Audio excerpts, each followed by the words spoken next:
Strawberry விண்டு வணக்கம் friends. 8/5/2024 புதன்கிழமை 50/50 094 draw number. இதுக்கான கெஸ்ஸிங் எப்படி இருந்திருக்குன்னு பார்ப்போம். No betting, just entertainment, no confirm numbers, free guessing only. என்னுடைய கெஸ்ஸிங்கோட உங்கள் கெஸ்ஸிங் மேட்ச் ஆனால் மட்டும் எடுத்துக்காங்க ஃப்ரெண்ட்ஸ். 7/4/2024 அன்றைக்கி வந்து ரிசல்ட்டு 870 457. நம்ம போர்டு ஃபிக்ஸ் பண்ணல. ஏ போர்டுக்கு 4ம் பி போர்டுக்கு 5ம் பாஸ் பண்ணியிருக்கோம். நம்ம சேனலில் இது வரைக்கும் சப்ஸ்கிரைப் பண்ணலைன்னா சப்ஸ்கிரைப் பண்ணிக்கோங்க, லைக் பண்ணிக்கோங்க, ஷேர் பண்ணிக்கோங்க ஃப்ரெண்ட்ஸ். இன்றைக்கி கெஸ்ஸிங் எப்படி இருந்திருக்குன்னு பார்ப்போம். இது வந்து வீக்லி சார்ட்டுக்கான கெஸ்ஸிங். ஃபஸ்ட்டு ஒரு 4 வாரத்துடைய ரிசல்ட் எடுத்து எழுதியிருக்கேன். இதில் வந்து 3 நம்பர் மட்டும்தான் எழுதியிருக்கேன். 256, 948, 020, 552. இது ஒரு ட்ரிக்குக்காக இது நம்பர் தேவைப்பட்டதுனால இதை மட்டும் எடுத்து எழுதிட்டேன். சரி, நான் எப்படி எடுத்திருக்கேன்னா, இந்த ஃபஸ்ட் நம்பர் இருக்குல்ல 7/2 பி போர்டில் பாஸ் ஆகிடுச்சு.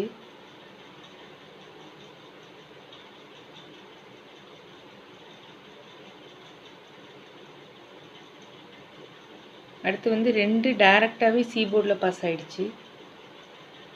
அப்படி பார்த்தோம்னா 5 இல்லைன்னா 5/0 தான் வரணும். அதாவது ஒரு தடவை 7/2 வந்துருச்சு, அடுத்து 2 டைரெக்டாக வந்ததுனால அடுத்து 5/0 வரலாம். அப்படிங்கிறதுனால தான் ஃப்ரெண்ட்ஸ் நான் 0 எடுத்திருக்கேன்.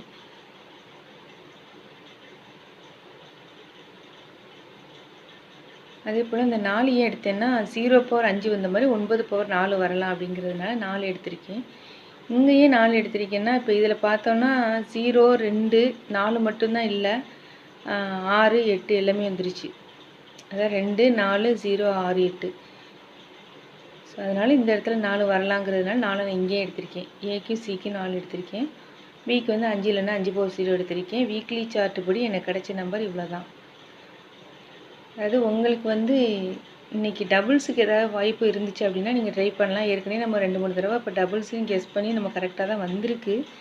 என்னோடய கெஸ்ஸிங்கில் டபுள்ஸு கொஞ்சம் ஸ்ட்ராங்காக இருக்குது. உங்கள் கெஸ்ஸிங்கில் எதுவும் டபுள்ஸு ஸ்ட்ராங்காக வந்துச்சு அப்படின்னா நீங்கள் அதை எடுத்துக்காங்க. ஸோ இதை வச்சு நான் போர்டு ஃபிக்ஸ் பண்ணது ஏ போர்டுக்கு 4 0, பி போர்டுக்கு 5 0, சி போர்டுக்கு 4 0.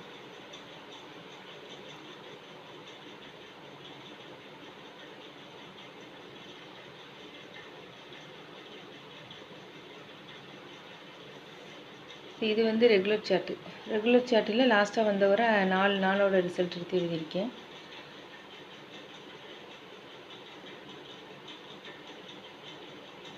இதில் இங்கே பார்த்தோன்னா, அதாவது ஏ பவர் சியில் வந்துருச்சு, பி பவர் ஏல வந்திருக்கு.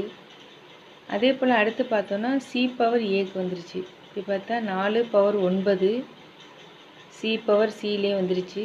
அடுத்து சி பவர் ஏல வந்திருக்கு. அப்படி பார்த்தோம்னா 7/2 தான் வரணும். எனக்கு வந்து இங்கே 7 பெண்டிங்காக இருக்கிறதுனால 2க்கு பதிலாக 7 எடுத்திருக்கேன் ஃப்ரெண்ட்ஸ். ஏன்னா 7 ஏக்கு வந்துருச்சு, 7 சிக்கு வந்ததுனால ஒரு வேளை 7 பிக்கு வரலாம். அப்படிங்கிறதுனால இங்கே 7 எடுத்திருக்கேன். 4/9 7/2 இதை மேட்ச் பண்ணி நான் 2 வந்து சி போர்டுக்கு எடுத்துட்டேன். 4 7 4 இங்கே உள்ள 1 அப்படி இங்கே ரிப்பீட் ஆகலாங்கிறதுனால இங்கே 1 எடுத்திருக்கேன். இந்த 2ஐயும் நான் சேர்த்து எடுத்தது வந்து ஏ போர்டுக்கு 1 4 0, பி போர்டுக்கும் 7 5 0, சி போர்டுக்கு 2 4 0. ஏபிபிசி ஏசியில் வந்து எனக்கு ஸ்ட்ராங்காக வந்தது 0 4 40, 0 1 1 0 தான். எனக்கு வந்தது இவ்வளோ தான். 2 பாக்ஸ் எடுத்திருக்கேன். ஒன்று வந்து 154, இன்னொன்று வந்து இதோட பவர் நான் அப்படியே எடுத்திருக்கேன். 4/9, 5/0, 1/6.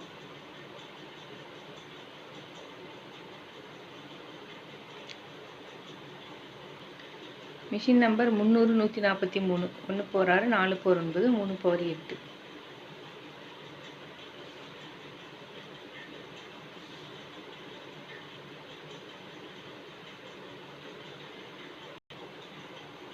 ஒருவேளை டபுள்ஸ் வந்துச்சுன்னா தான் நமக்கு எந்த ட்ரிக்குமே ஒர்க் அவுட் ஆகாதே.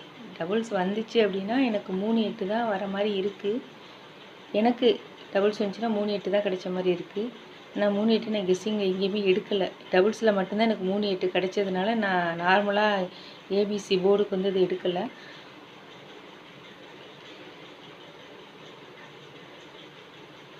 Thank you friends.